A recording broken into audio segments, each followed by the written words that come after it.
There's going to be a smear campaign against Michael Jackson by the defense of Conrad Murray, the team. I think it's starting already, and that's predictable. One of the reasons I'm making this interview now in New York is the fact that I think Michael's legacy is tainted.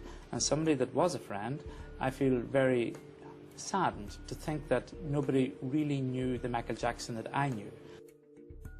The fact that all kinds of evidence is going to be put forward to say that he was a drug addict as a physician and his only attending physician when he lived in Ireland for all those months, you did not get approached by Michael for any kind of narcotics. Absolutely not. And somebody who knows and understands what the symptoms or signs would be of someone who is an addict, did you see any of that in Michael Jackson? Absolutely not. I can only talk about the period that I knew him in Ireland, and certainly during that period he never asked me for any sort of controlled substances. He never had any in the house that I was aware of, and he certainly never acted as if he had any, that in my humble opinion, medical or otherwise. What was your gut reaction when you realized that Michael Jackson was really gone? I think one of astonishment that somebody so young, just 50 years of age, you know, sort of had passed away. I knew there had to be some reason for it. Is it possible that he became a drug addict and a completely different person after he left Ireland? You know, of course that's possible. I mean, I couldn't see why it should happen, but I mean, it'd be inappropriate of me to not take into account every single aspect of it. And the autopsy report says Michael Jackson was basically fine all the way around, other than something to do with his lungs that had to do with a bronchial condition. This is a person who was dancing, moving, singing. He had a dancer's body. He was limber. He, from all record and all accounts, was a healthy man. Yes, by the autopsy report, we would tend to concur with that. And certainly,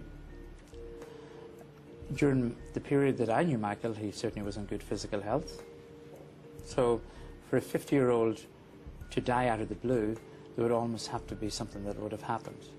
The fact that he had sort of been killed by a drug, in a way, made sense to me. I knew he was in good enough health, he wasn't going to die of a heart attack out of the blue. The inconsistency of calling 911, the idea that there are a number of minutes that passed between the time that Michael Jackson was observed not breathing, according to Conrad Murray's own mouth, to the time the paramedics were actually called. There's a lot of time that elapsed there. Absolutely. What does that tell you about the standard of care? What was this doctor really required to do if he was practicing medicine the way we expect a doctor to practice medicine? I suppose we don't fully know the circumstances surrounding it, and will probably come out in the court. The guard who appeared first on the scene in Michael's bedroom described Conrad Murray as performing CPR with one hand. Is that even logical?